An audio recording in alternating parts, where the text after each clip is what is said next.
1 kilo potash எடுத்துக்கிட்டீங்க அப்படின்னா, இன்னைய ரேட்டுக்கு ரூ. 39.50. சூப்பர் எடுத்துக்கிட்டோம் அப்படின்னா, பவுடர் சூப்பர் 1 கிலோ வந்து ரூ. 12 ஆயிடுச்சு.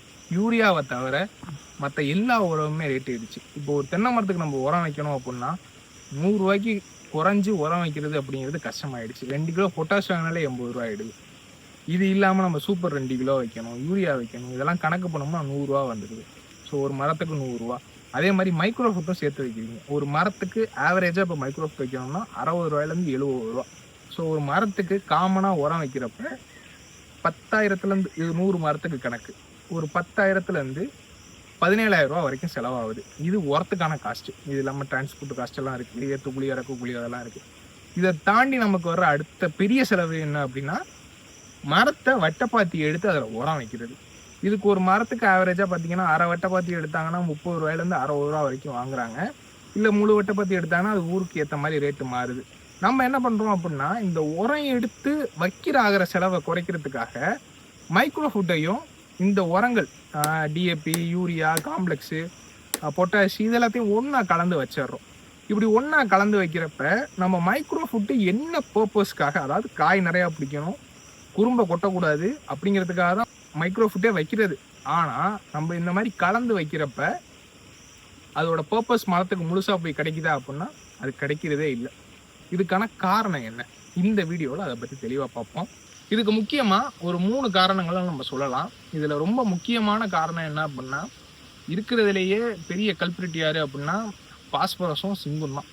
இப்போ நம்ம மரத்தில் இப்போ இந்த மைக்ரோ ஃபுட்டு, மேக்ரோ ஃபுட், அதாவது யூரியா, சூப்பரு, பொட்டாஷ் இதையும் மைக்ரோ ஃபுட்டு மிக்சிங்காக தானே வருது.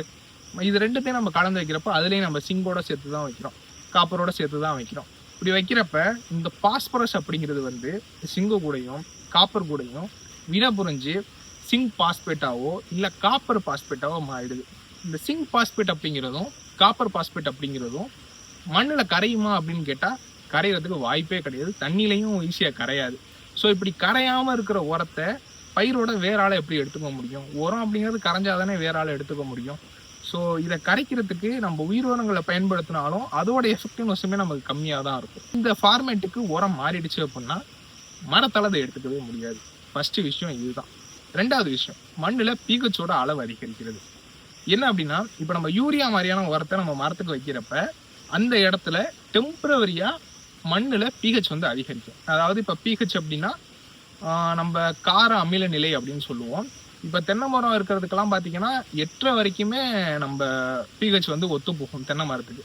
இப்போ அந்த பிஹெச் வந்து திடீர்னு கொஞ்சம் ஹைக் ஆனிச்சுன்னா, இங்கே ஒரு 9 இல்லை 10 ஏறுது அப்படின்னா அந்த ரூட் ஜோனை சுற்றி உள்ள இடத்துல தான் ஃபுல்லாக கிடையாது, ஒரு டெம்பரவரியாக ஏறி இறங்கும் கொஞ்சம் காலத்துக்கு. இப்போ அந்த மாதிரி பிஹெச்சோட அளவு மண்ணில் ஏறுறப்ப மைக்ரோ ஃபுட்டை மரங்களால் ஒழுங்காக எடுத்துக்க முடியறது இல்லை. இது 2வது பிரச்சனை. 3வது பிரச்சனை என்ன அப்படின்னா ஓவர் டோசிங்.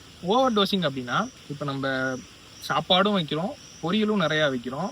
அப்போ மரத்துக்கு தேவையானது அதிகமாக தேவைப்படுறது மேக்ரோ ஃபுட்டு, அதாவது யூரியா, பொட்டாஷ், சூப்பர் மாதிரியான உரங்கள். இதை தான் மரங்கள் வந்து அதிகமாக எடுத்துக்கும். இந்த மைக்ரோ நியூட்ரியன்ஸை நெக்லெக்ட் பண்ணிடும், அதாவது அது எனக்கு தேவையில்லை அப்படின்னு ஒதுக்கிறோம். ஸோ நீங்கள் மரம் குறும்ப ஒட்டக்கூடாது, காய் நிறையா பிடிக்கணும், பாலை கீழே உடஞ்சி விழக்கூடாது, இதுக்காக தான் நீங்கள் இது மைக்ரோ ஃபுட் வைக்கிறது. பட் ஆனால் இந்த விஷயம் எல்லாமே நீங்கள் இப்படி கலந்து வச்சிங்கன்னா நடக்காது. ஸோ இதை தடுக்கிறதுக்கு என்ன பண்ணலாம் அப்படின்னா, ரொம்ப சிம்பிளான விஷயம், நீங்கள் மைக்ரோ ஃபுட்டையும் மேக்ரோ ஃபுட்டையும் கலந்து வைக்காதீங்க எப்போவுமே. நம்ம எல்லா வீடியோலையுமே அதை சொல்லியிருக்கோம். நம்ம கடைசியாக உரங்களுக்கான அட்டவணை வீடியோ போட்டிருந்தோம், அதில் கூட அதை பற்றி பேசியிருந்தோம். இப்போ நீங்கள் மைக்ரோ ஃபுட்டு, உரங்கள் இது ரெண்டுமே வைக்கணும் அப்படின்னு பிளான் பண்ணிட்டீங்க அப்படின்னா நீங்கள் அந்த வைக்கிறதுக்காக செலவை பார்க்காதீங்க. ஏன்னா நீங்கள் ஒரு தடவை தான் வட்டப்பாத்தி எடுக்க போகிறீங்க. இப்போ யூரியா, சூப்பரு, பொட்டாஷ் இந்த மாதிரி உரத்தை இப்போ இன்றைக்கி வைக்கிறீங்க அப்படின்னா இது மரத்தோட ஒரு பக்கமாக வைங்க. ஒரு 40 நாளைக்கு அப்புறமோ இல்லை மினிமம் 10 நாளைக்கு அப்புறமாவது மைக்ரோ ஃபுட்டை மரத்துக்கு அந்த பக்கமாக வைங்க. இப்படி வச்சாதான் ஓரளவுக்கு நம்ம கொடுக்குற மைக்ரோ ஃபுட்டை மரங்களால் எடுத்துக்க முடியும். நீங்கள் குறைஞ்சபட்சம் 1 மாதம் விட்டு மைக்ரோ ஃபுட் வைக்கிறது எப்போவுமே நல்லது. ஸோ நீங்கள் நல்லா தெரிஞ்சுக்க வேண்டியது என்ன அப்படின்னா, மைக்ரோ ஃபுட்டையும் இந்த மாதிரி யூரியா, பொட்டாஷ் மாதிரியான உரங்களையும் சேர்த்து வைக்க வேணாம். ஸோ அதை தள்ளி வைங்க. அப்போ தான் நீங்கள் கொடுக்குற உரம் மரத்துக்கும் முழுசாக போய் சேரும், நீங்கள் கொடுக்குற காசும் அதுக்கு ஒர்த்தாக இருக்கும். ஸோ இதை தாண்டி உங்களுக்கு தென்னைக்கான மைக்ரோ ஃபுட் எதுவும் தேவைப்படுது அப்படின்னா நம்ம கிராப்ஸ் அக்ரோ சென்டரை நீங்கள் நாடலாம். இதில் நமக்கு தென்னைக்கு தேவையான அனைத்து இடுபொருட்களும் இருக்குது. தென்னை மரத்துக்கு மெனியூரோ இல்லை வேமு, பிளாக் போஸ்டர் இந்த மாதிரி ஏதாவது வைக்கிறதா இருந்தாலும் நீங்கள் அதே நம்மக்கிட்டே வாங்கிக்கலாம். ஸோ அவ்வளோதான் இந்த வீடியோ பிடிச்சிருக்கு அப்படின்னா மறக்காமல் லைக் பண்ணிடுங்க. நம்ம கிராப்ஸ் கார்டன் சேனலை சப்ஸ்கிரைப் பண்ணுங்கள்.